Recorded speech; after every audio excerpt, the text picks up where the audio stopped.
অসমৰ শিক্ষামন্ত্ৰী ডাক্তৰ ৰণোজ পেগু ডাঙৰীয়াই শেহতীয়াকৈ যি শৰৎকালীন অধিৱেশন হৈছে সেই অধিৱেশনত বহুকেইটা বিষয় সন্দৰ্ভত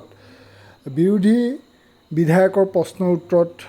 সদনত বক্তব্য আগবঢ়ায় আৰু সেই কথাখিনি মই আপোনালোকক এই ভিডিঅ'ৰ যোগেদি শুনাম, পোনপটীয়াকৈ বিধানসভাৰ বক্তব্য শুনাম। আৰু মূলতঃ ধিং সমষ্টিৰ বিধায়ক আমিনুল ইছলাম ডাঙৰীয়াই কেইটামান গুৰুত্বপূৰ্ণ প্ৰশ্ন উত্থাপন কৰা আৰু যিকেইটা নেকি আমি আমাৰ চেনেলৰ যোগেদি বাৰে বাৰে উত্থাপন কৰি আছিলোঁ আৰু আমি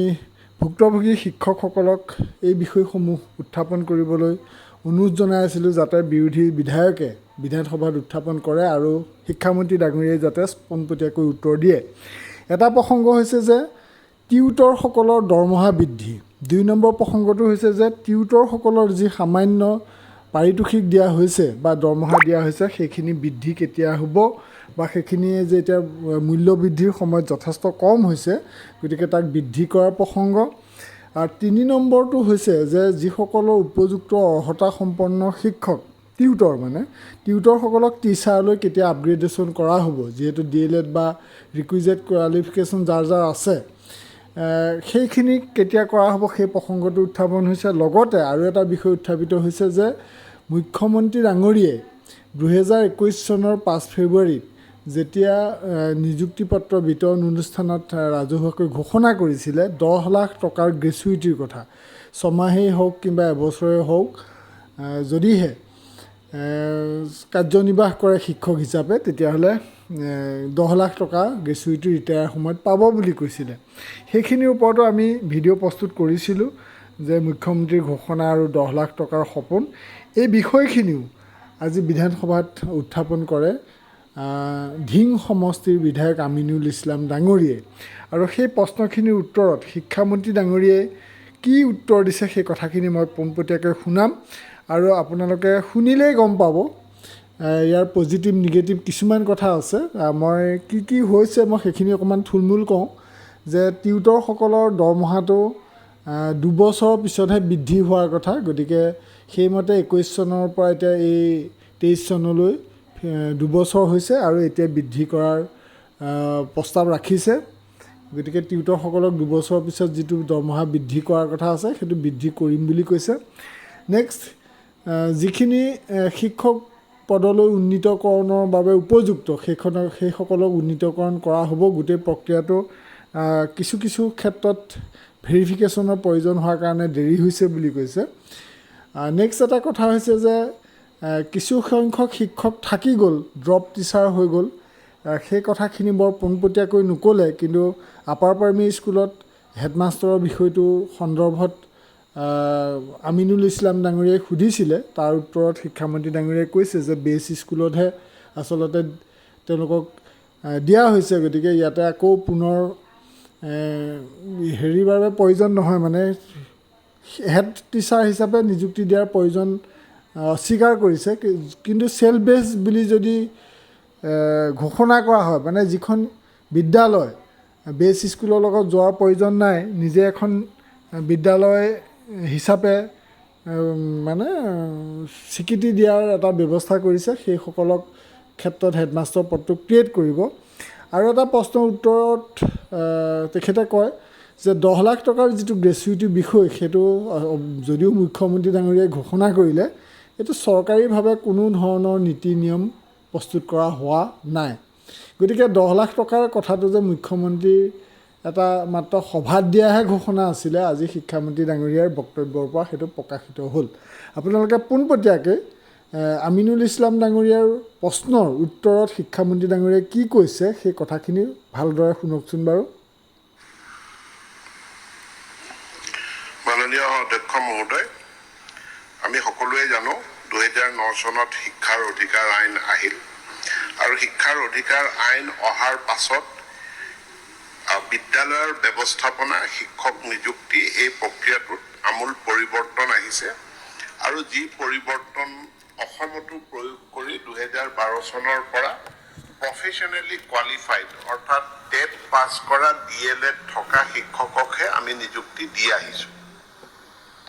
অসম চৰকাৰৰ পৰা যি পোনপটীয়া ৰিক্ৰুটমেণ্ট বা ডাইৰেক্ট ৰিক্ৰুটমেণ্ট, এই ডাইৰেক্ট ৰিক্ৰুটমেণ্টত আমি এই প্ৰফেশ্যনেল কোৱালিফিকেশ্যন থকা ব্যক্তিকহে নিযুক্তি দি আহিছোঁ। কিন্তু 2017 চনৰ প্ৰভিন্সিয়েলাইজেশ্যনৰ যেতিয়া আইন বিবেচনাধীন হ'ল, তাতে দেখা গ'ল যে 2009 চনৰ শিক্ষাৰ অধিকাৰ আইনৰ আধাৰত প্ৰভিন্সিয়েলাইজ হোৱাৰ কাৰণে সৰহসংখ্যক শিক্ষকে তেওঁলোকৰ অৰ্হতাটো নাই, যোগ্যতাটো নাই। এতেকে পোনপটীয়াভাৱে তেওঁলোকৰ আবেদনসমূহ নাকচ হ'বই লাগিছিল।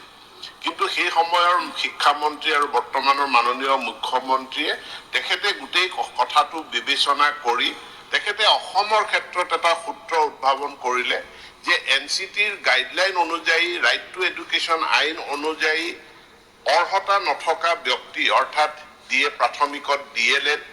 আৰু টেট কোৱালিফিকেশ্যন নথকা ব্যক্তিক যিহেতু আমি শিক্ষক হিচাপে নিযুক্তি দিব নোৱাৰোঁ, এতেকে তেওঁলোকক টিউটৰ হিচাপে নিযুক্তি দিয়া হ'ল আৰু আইনত এটা ব্যৱস্থা কৰা হ'ল যে যদি 5 বছৰৰ ভিতৰত তেওঁলোকে সেই প্ৰফেশ্যনেল কোৱালিফিকেশ্যন আয়ত্ত কৰে তেনেহ'লে তেওঁলোকক শিক্ষকলৈ উন্নীত কৰা হ'ব। সেই অনুযায়ী তাৰ পাছত জিলাসমূহৰ পৰা যি স্ক্ৰুটিনি ৰিপৰ্ট আহিল, ষ্টেট লেভেলত যিখিনি স্ক্ৰুটিনি কৰা হ'ল, এই স্ক্ৰুটিনিখিনি কৰি প্ৰভিন্সিয়েলাইজেশ্যন কিছুমানক শিক্ষক আৰু টিউটৰ হিচাপে কৰা হ'ল। পৰৱৰ্তী পৰ্যায়ত আমাৰ কিছু সংখ্যক আবেদন আমি লাভ কৰিলোঁ, যিখিনি আবেদনৰ ভিতৰত একাংশ আছে তেওঁলোক প্ৰভিন্সিয়েলাইজেশ্যনৰ পূৰ্বেই তেওঁলোকৰ প্ৰফেশ্যনেল কোৱালিফিকেশ্যন আছিলে, কিন্তু জিলাৰ পৰা প্ৰতিবেদন আহোঁতে সেইখিনি সন্নিৱিষ্ট হৈ নাহিল বা তেওঁলোকৰ প্ৰফাইলত সেইখিনি সন্নিৱিষ্ট নহ'ল। একাংশ তাৰ মাজত আহিল যে তেওঁলোকৰ যিখিনি DLED চাৰ্টিফিকেট, সেই চাৰ্টিফিকেটখিনি পুংখানুপুংখভাৱে পৰীক্ষা কৰিবলগীয়া হ'ল। যি স্থানৰ পৰা তেওঁলোকে ডিপ্ল'মাটো আয়ত্ত কৰিছে বা ডিগ্ৰীটো আয়ত্ত কৰিছে তাৰ পৰা গৈ আমি ৰিপৰ্ট বিচাৰিব লগা হ'ল। এই গোটেই প্ৰক্ৰিয়াটো কৰোঁতে আমাৰ কিছু সময় লাগিছে, কিন্তু সময় লাগিলেও আমাৰ ভেৰিফিকেশ্যনসমূহ সম্পূৰ্ণ হৈছে। যিখিনি যোগ্য, যিসকলৰ অৰ্হতা আছে, তেওঁলোকৰ টিচাৰলৈ উন্নীতকৰণৰ কামটো খুব সোনকালে আমি সম্পূৰ্ণ কৰিম। প্ৰধান শিক্ষকৰ যিটো কথা কৈছে যে 2017 চনৰ আইনখনত এইটো উল্লেখ আছে যে 2017 চনত আমি বিদ্যালয় প্ৰভিন্সিয়েলাইজেশ্যন কৰা নাই, বিদ্যালয়ত কৰ্মৰত শিক্ষক কৰ্মচাৰীৰ পদসমূহ প্ৰভিন্সিয়েলাইজ কৰিছোঁ আৰু কৰাৰ পাছত তেওঁলোকক অন্য বিদ্যালয়ত বেছ স্কুল হিচাপে তাত যোগদান কৰিবলৈ দিয়া হৈছিল। এতেকে অন্য বিদ্যালয়ত যিহেতু যাব, সেই বিদ্যালয়ত হেড টিচাৰ আছে, এই বিদ্যালয়খনত হেড টিচাৰ পোষ্ট ক্ৰিয়েট কৰাৰ প্ৰশ্নটো সেইকাৰণেই নাহিল। কিন্তু এটা দফাত উল্লেখ আছিল যে যদি পৰ্যাপ্ত পৰিমাণৰ ছাত্ৰ ছাত্ৰী থাকে আৰু উপযুক্ত আন্তঃগাঁথনি থাকে আৰু কাষত যদি এমালগেমেট কৰিবলগীয়া বিদ্যালয় নাথাকে, তেতিয়াহ'লে এখন স্কুলক চেল্ফ বেছ স্কুল হিচাপে নটিফাই কৰিব লাগিব। এতিয়া কোনখিনি বিদ্যালয়, ইয়াৰে ভিতৰত আমি বহুখিনি বিদ্যালয় ইতিমধ্যে চেল্ফ বেছ স্কুল হিচাপে আমি নটিফাই কৰিছোঁ আৰু একাংশ আমাৰ পৰীক্ষা নিৰীক্ষা আমি এক্সামিনেশ্যন চলি আছে। ইয়াৰ পাছত যিখিনি বিদ্যালয়ক আমি চেল্ফ বেছ স্কুল হিচাপে ৰাখিম, সেই বিদ্যালয়সমূহত প্ৰধান শিক্ষকৰ পদ সৃষ্টি কৰাৰ বিষয়টো আহিব আৰু তাত আমি নিশ্চিতভাৱে আমি প্ৰধান শিক্ষকৰ পদ সৃষ্টি কৰিম। তৃতীয় এটা প্ৰশ্ন আহিছে যে বহু গুৰুত্বপূৰ্ণ পোষ্ট, যেনে তেখেতে ক্লাছিকেল টিচাৰৰ কথা কৈছে, হিন্দী টিচাৰৰ কথা কৈছে বা ক'ৰবাত বিজ্ঞান শিক্ষকো হ'ব পাৰে, এই শিক্ষকৰ পদবীবিলাক প্ৰভিন্সিয়েলাইজ নহ'ল। এতিয়া কি হ'ব? এতিয়া ইয়াত হয় নতুন পোষ্ট এটা ক্ৰিয়েট হ'ব অথবা তেনে এটা পোষ্ট বেলেগ এখন বিদ্যালয়ৰ পৰা এই বিদ্যালয়খনলৈ বা বিদ্যালয়খনত আমি ট্ৰান্সফাৰ কৰি শিফটিং কৰি আনি দিব লাগিব। ইয়াৰ কাৰণে আমাৰ ৰেচনেলাইজেশ্যন প্ৰক্ৰিয়াটো চলিছে, কিন্তু ক'ত কিমান শিক্ষক আছে, কোন কোন বিষয়ৰ শিক্ষক আছে, তেওঁলোকৰ বৃত্তিগত শিক্ষা আৰু মানে শৈক্ষিক তেওঁলোকৰ কোৱালিফিকেশ্যন কি আছে, এই গোটেই তথ্যখিনি তাৰ কাৰণে আমাক লাগে আৰু ইয়াৰ বাবে আমি শিক্ষা সেতু এপটোত সকলো শিক্ষক শিক্ষয়িত্ৰীক তথ্য দিবলৈ অনুৰোধ জনাইছোঁ। একাংশ শিক্ষক শিক্ষয়িত্ৰীয়ে এই শিক্ষা সেতু এপটোত তথ্য দিবলৈ তেওঁলোকে নিদিয়াৰ কাৰণে বা তথ্য দিবলৈ নজনাৰ কাৰণে, নজনা মানুহো আছে, তেওঁলোকে তথ্য নিদিয়াৰ কাৰণে, নজনাৰ কাৰণে, সহযোগিতা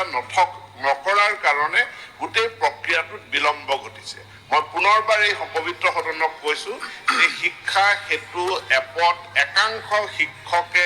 শিক্ষকৰ প্ৰয়োজনীয় তথ্যসমূহ আপলোড নকৰাৰ কাৰণে ইয়াত সহযোগিতা নকৰাৰ কাৰণে এই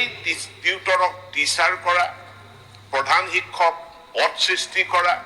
আৰু প্ৰয়োজনীয় আন পদসমূহ বিশেষকৈ আপাৰ প্ৰাইমেৰীত প্ৰয়োজনীয় পদসমূহ সৃষ্টি কৰাৰ ক্ষেত্ৰত বিলম্ব হৈছে গতিকে মই এই সদনৰ পৰা অসমৰ গোটেই শিক্ষক শিক্ষয়িত্ৰী সমাজক তেওঁলোকৰ সংগঠনসমূহক আহ্বান জনাইছো চৰকাৰখনৰ সদিচ্ছাৰ লগত সহযোগিতা কৰক শিক্ষা হেতুত তেওঁলোকে সহযোগিতা কৰক এটা শক্তিশালী আৰু শুদ্ধ ডাটাবেছ সৃষ্টি কৰাত চৰকাৰখনক সহযোগিতা কৰক চৰকাৰখনে এই সকলোবিলাক শিক্ষক শিক্ষয়িত্ৰীৰ সমস্যা সমাধান কৰিব থ্যাংক ইউ আৰু এটা প্ৰশ্ন শেষ আহিছে যে 10,000 টকা মানে 10,000 টকাটো বৃদ্ধি কৰাৰ কথা আছিল হেতু 2 বছৰৰ পাছত আমি 2021ত কৰিছো এতিয়া 2023 সোমাইছে বৃদ্ধি কৰা নকৰা প্ৰশ্নটো ইয়াৰ পাছত বিবেচনা কৰা হ'ব আৰু 10 লাখ টকাৰ যি কথা উল্লেখ কৰিছে হেতু মোৰ আইনখন বিধি বা কোনো অফিচ মেমৰেণ্ডামত নাই মোৰকো আহি শিক্ষক প্ৰতিনিধিসকলে কয় কিন্তু মই তেওঁলোকক তথ্য দিবলৈ কওঁ যে এইটো কোনো ডকুমেণ্টেড সিদ্ধান্ত অসম চৰকাৰৰ নাই ধন্যবাদ থ্যাংক ইউ